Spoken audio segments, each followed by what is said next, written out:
नमस्कार, आपका स्वागत है। कलयुग के अंत के विषय में हमारे प्राचीन पुराणों में पहले ही भविष्यवाणी की हुई है।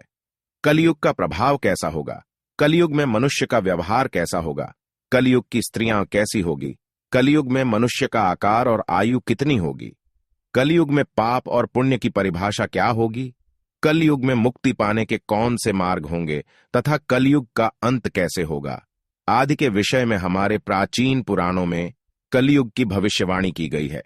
भगवान श्री कृष्ण ने कलयुग की भयावहता का वर्णन गरुड़ जी के सामने किया है, जिसके बारे में प्राचीन गरुड़ पुराण में बताया गया है।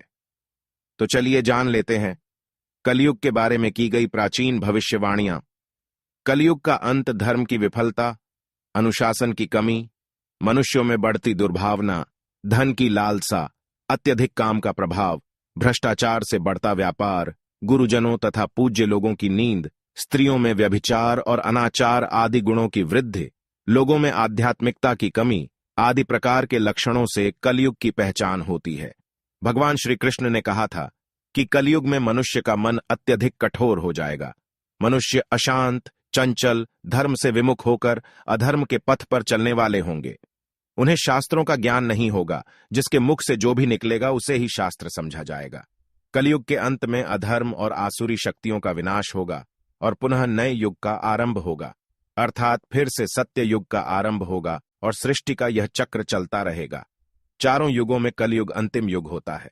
सबसे पहले सत्ययुग, उसके बाद त्रेता युग, फिर द्वापर युग और अंत में कलयुग। महाभारत के युद्ध के पश्चात कलयुग का आगमन पृथ्वी पर हुआ था। यह युग धार्मिक और आध्यात्मिक स्थिति में सबसे कम प्रगति करने वाला माना जाता है। मान्यता के अनुसार आज से 3137 साल पहले महाभारत का युद्ध हुआ और कलयुग का आरंभ इस युद्ध के 35 वर्ष के पश्चात हुआ, अर्थात भगवान श्री कृष्ण के अपने धाम जाने के बाद हुआ। श्री कृष्ण कहते हैं, कलयुग में लोग अपने स्वार्थ को ही सर्वोपरि मानेंगे। धर्म का त्याग करके मटीरियलिस्टिक उद्देश्य को पाने के लिए जी जान से कोशिश करेंगे। धर्म में विश्वास न होने के कारण लोग अन्यायपूर्वक आचरण करेंगे। यदि हम आज के समय में देखें तो पाप इतना बढ़ चुका है, मानो ऐसा लगता है कलयुग का अंत अब निकट आ चुका है। लेकिन कुछ विद्वानों के अनुसार यह तो बस शुरुआत है। आगे कलयुग और भी भयानक रूप लेने वाला है। कलयुग के उस भयानक रूप को देखने की क्षमता आज के मनुष्यों के अंदर नहीं है।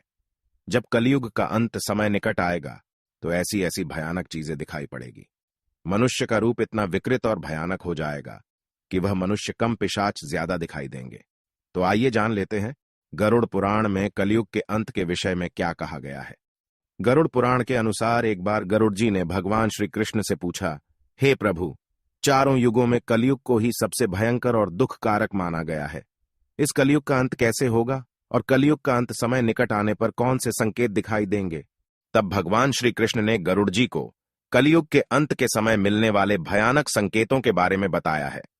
जब पृथ्वी पर चारों तरफ ऐसे संकेत दिखाई दे तो मनुष्य को समझ जाना चाहिए कि कलयुग का अंत निकट आ चुका है और अब सृष्टि का अंत प्रलय से होगा।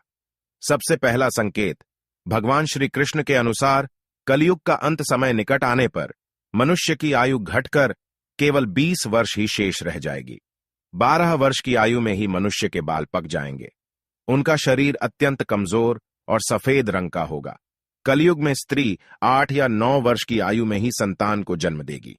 कलयुग की औरतें बहुत ही क्षीण और छोटे शरीर वाली, लेकिन अधिक भोजन करने वाली मंदभाग्या होगी। कलयुगी स्त्री कम संतान को उत्पन्न करने वाली और अत्यंत क्रोधी स्वभाव की होगी। वह अपनी संतान को दूध भी नहीं पिलाएगी और ना ही उसका पालन पोषण करेगी।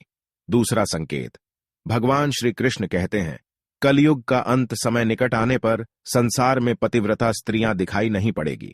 एक ही स्त्री कई पुरुषों से विवाह करेगी।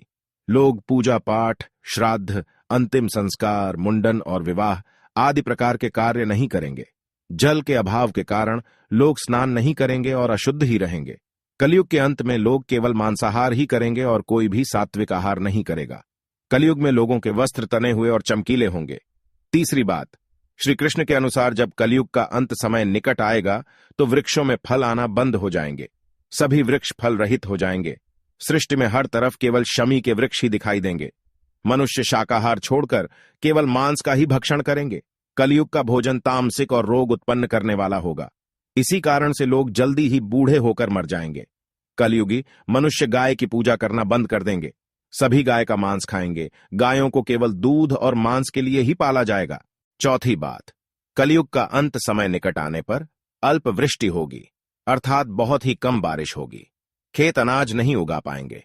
धान्य का आकार बहुत ही छोटा होगा और फलों में रस भी उत्पन्न नहीं होगा। मनुष्य भूख और प्यास के कारण ही मरने लगेंगे। मनुष्य को केवल बकरियों का दूध ही प्राप्त होगा। पांचवी बात, जब कलयुग का अंत होने वाला होगा तब भगवान विष्णु सूर्य के किरणों में विराजमान होकर पृथ्वी का संपूर्ण जल सोख लेते हैं। आकाश में चारों तरफ 7 सूर्य दिखाई देंगे। इन सभी सूर्यों के प्रभाव से संपूर्ण सृष्टि जलकर खाक हो जाएगी। तत्पश्चात रुद्र रूपी भगवान विष्णु संपूर्ण संसार को दग्ध करके अपने श्वास से मेघों को उत्पन्न करेंगे और ये मेघ भयंकर गर्जना करते हुए अगले 100 वर्षों तक आकाश से जल की वर्षा करेंगे और सृष्टि की उस भयंकर अग्नि को शांत कर देंगे। अग्नि शांत होने पर वे मेघ संपूर्ण जगत को जल में डुबो देते हैं और इस प्रकार से कलयुग का अंत हो जाता है और फिर परमात्मा अपनी इच्छा मात्र से पुनः सृष्टि में जीव की उत्पत्ति करते हैं। तो दोस्तों, इस प्रकार से गरुड़ पुराण में कलयुग के अंत का वर्णन किया गया है। उम्मीद है आपको यह जानकारी अच्छी लगी होगी। वीडियो को लाइक जरूर करें, साथ ही चैनल को सब्सक्राइब करना ना भूलें। आप सभी का धन्यवाद।